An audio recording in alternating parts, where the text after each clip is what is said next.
खुदावंद यीशु मसीह के नाम में आप सबको सलाम। अज़ीज़ तलबा, बाइबल क्लास में खुश आमदीद। आज हम बाइबल की किताब में से अमाल की किताब का मुताला जो है वो करेंगे और आज का हमारा लेसन नंबर जो है वो 2 है। लेसन नंबर 1 में हमने मुसन्नफ़ के बारे में सीखा था कि इसका मुसन्निफ़ कौन है, और इसका मुसन्निफ़ जो था वो मुक़द्दस लूका है। और उसने 53 या 57 ईस्वी के दरमियान बाइबल मुक़द्दस में से अमाल की किताब को जो है वो लिखा था, यानी इसका लिखारी जो था वो मुसन्निफ़ वो मुक़द्दस लूका था।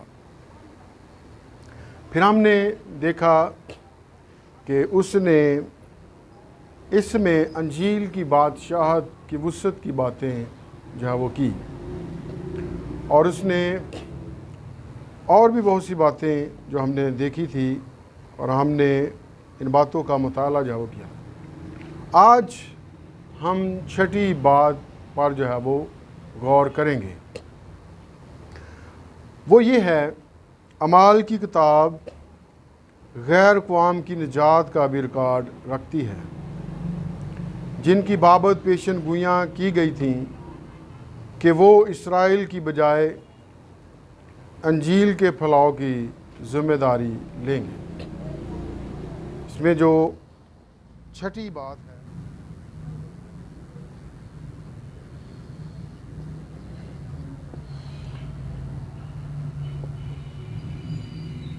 अंजील की फैलाव की ज़िम्मेदारी गैर कौम लेंगे, यानी इनको भी चुना गया कि वो भी इस मिशन में हिस्सा जो है देखेंगे। मत्ती की इंजील 21वां बाब और इसकी 33 और 46 आयत। फिर मत्ती की इंजील 23 बाब 37 और 39 आयत।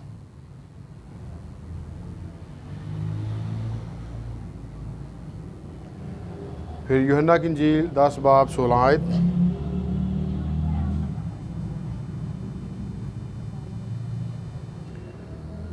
अमाल 10 बाब 1 से 28 आयत।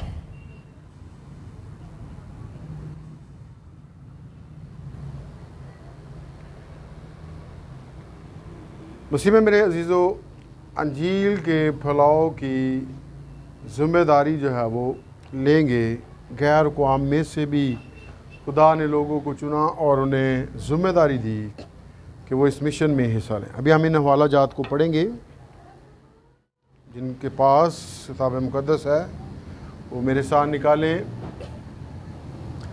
मत्ती की मार्फत लिखी गई अंजील 21 बाब 33 और 46 आयत को हम पढ़ेंगे। एक और तमसील सुनो। एक घर का मालिक था जिसने ताकिस्तान लगाया और उसकी चारों तरफ अहाता घेरा और उसमें हौज़ खोदा और बुर्ज बनाया और उसे बागबानों को ठेके पर देकर परदेश चला गया। और जब फल का मौसम करीब आया तो उसने अपने नौकरों को बागबानों के पास अपना फल लेने को भेजा, और बागबानों ने उसके नौकरों को पकड़कर किसी को पीटा, किसी को कत्ल किया और किसी को संसार किया।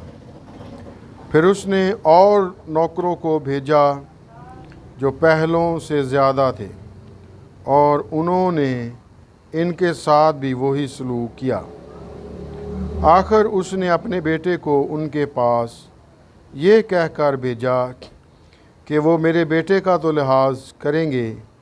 जब बागबानों ने बेटे को देखा तो आपस में कहा, यही वारिस है, आओ इसे कत्ल करके इसकी मिरास पर कब्ज़ा कर लें।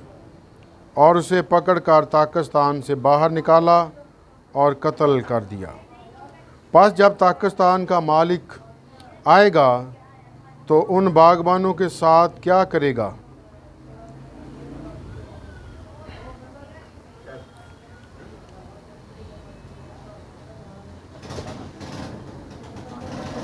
उन्होंने उससे कहा, उन बदकारों को बुरी तरह हलाक करेगा और बाग का ठेका दूसरे बागबानों को देगा जो मौसम पर उसको फल दें।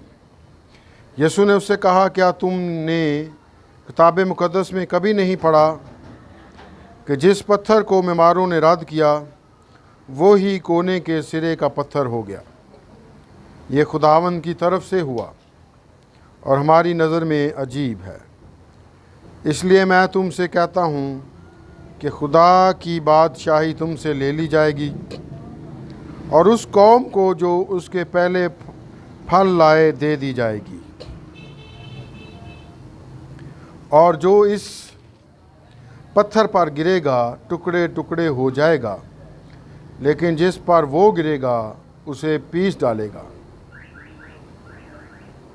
और जब सरदार काहिन और फरीसियों ने उसकी तमसीलें सुनी तो समझ गए कि हमारे हक़ में कहता है, और वो उसे पकड़ने की कोशिश में थे, लेकिन लोगों से डरते थे क्योंकि वो उसे नबी जानते थे। एक और हवाला हम देखेंगे। इस हवाला में हमने देखा कि ये ठेके को जो है वो किसी और को दिया गया है जो वक्त पर क्या लाए, फल लाए। तो हम सीख रहे हैं कि इंजील के फैलाव की ज़िम्मेदारी किसी और को भी जो है वो दी गई है, ना सिर्फ इन्हीं के पास बल्कि इनके अलावा भी और लोग भी शामिल हैं जिनको ये ज़िम्मेदारी दी गई है। एक और हवाला हम देखेंगे। अजीज़ तलबा, जिनके पास बाइबल मुक़द्दस है वो मेरे साथ निकालें। मत्ती 23 बाब और उसकी 37वीं और 39वीं आयत को हम पढ़ेंगे।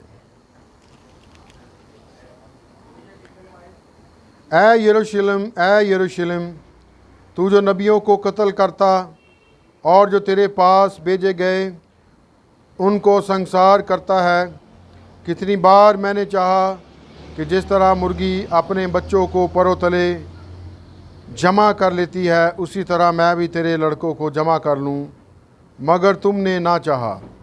देखो, तुम्हारा घर तुम्हारे लिए वीरान छोड़ा जाता है, क्योंकि मैं तुमसे कहता हूँ कि अब से मुझे फिर हरगिज़ ना देखोगे जब तक ना कहोगे कि मुबारक है वो जो खुदावंद के नाम से आता है।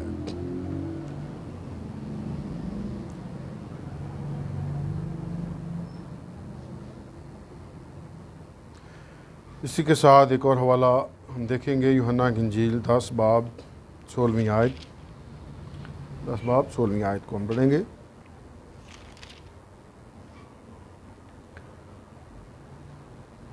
और मेरी और भी भेड़ें हैं जो इस भेड़ खाना की नहीं, मुझे उनको भी लाना ज़रूर है और वो मेरी आवाज़ सुनेगी। फिर एक ही गल्ला और एक ही चरवाहा होगा। अब देखिए, इसमें भी बयान है कि मेरी और भी भेड़ें हैं। ये भेड़ें तो हैं, इनके अलावा और भी भेड़ें हैं जिनको गल्ला में लाना ज़रूरी है। और मेरी और भी भेड़ें हैं जो इस भेड़ खाना की नहीं, मुझे उनको भी लाना ज़रूर है और वो मेरी आवाज़ सुनेगी। फिर एक ही गल्ला और एक ही चरवाहा होगा।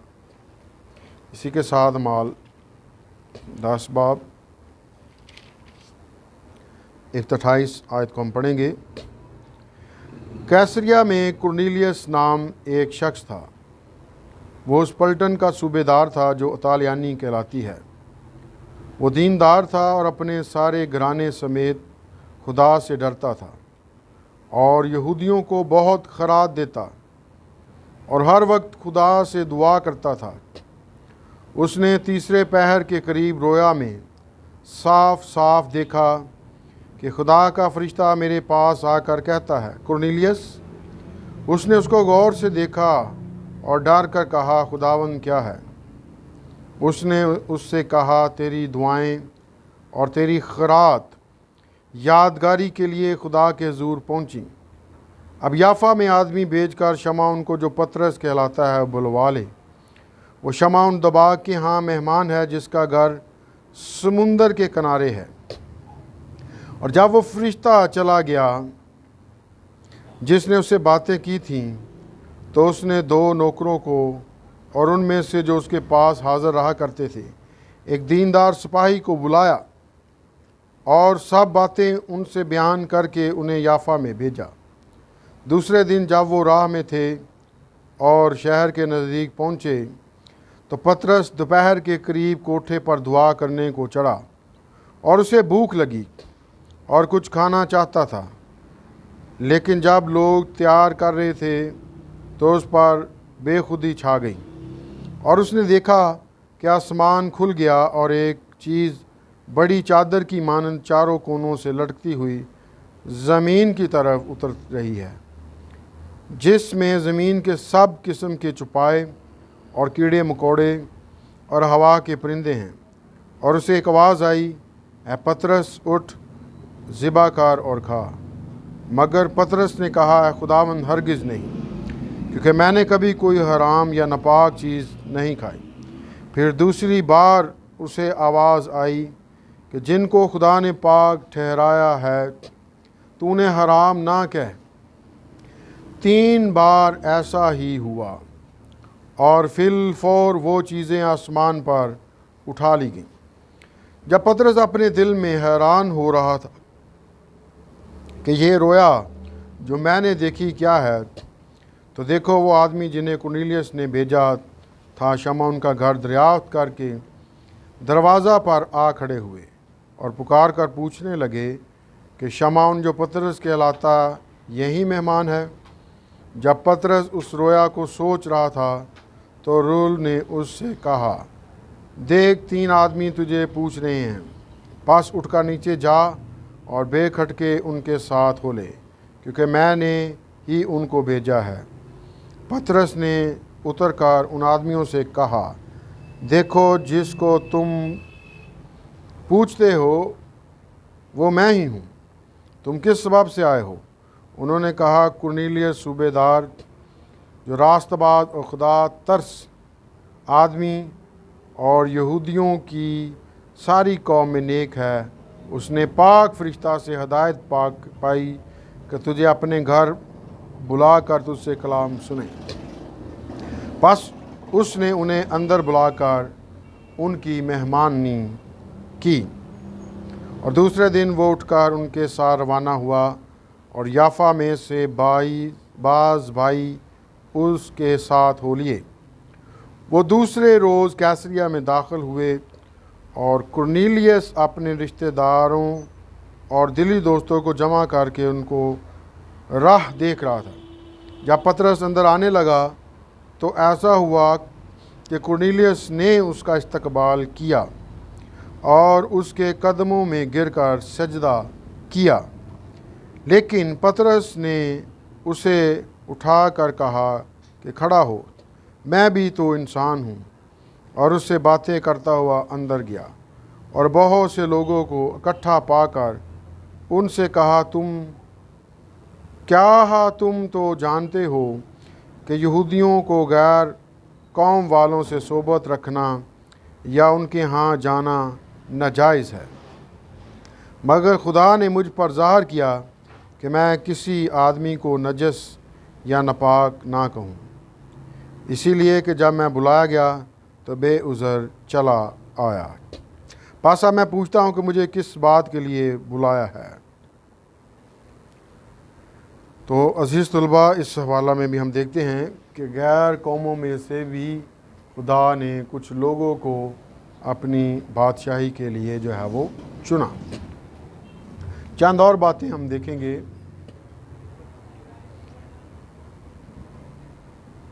यहूदियों और मसीहियों के दरमियान मूसा की शरीयत की पाबंदी पर बड़ा तज़ाद पाया जाता था। क्या हमें मूसा की शरीयत पर चलना चाहिए या नहीं चलना चाहिए, और अब हमें किसकी शरीयत पर जो है वो चलना चाहिए। इस पर हम नेक्स्ट लेसन में जो है वो बात करेंगे। आज का हमारा अमाल की किताब का लेसन नंबर 2 यहीं पर ख़त्म हुआ चाहता है। अजीज़ तलबा, मज़ीद जानकारी के लिए डिस्क्रिप्शन बॉक्स में आप हमारे लिंक्स पर हमारे साथ कॉन्टेक्ट जो है वो कर सकते हैं। खुदावंद आप सबको बरकत दे, बाप और बेटा रूपा के नाम से।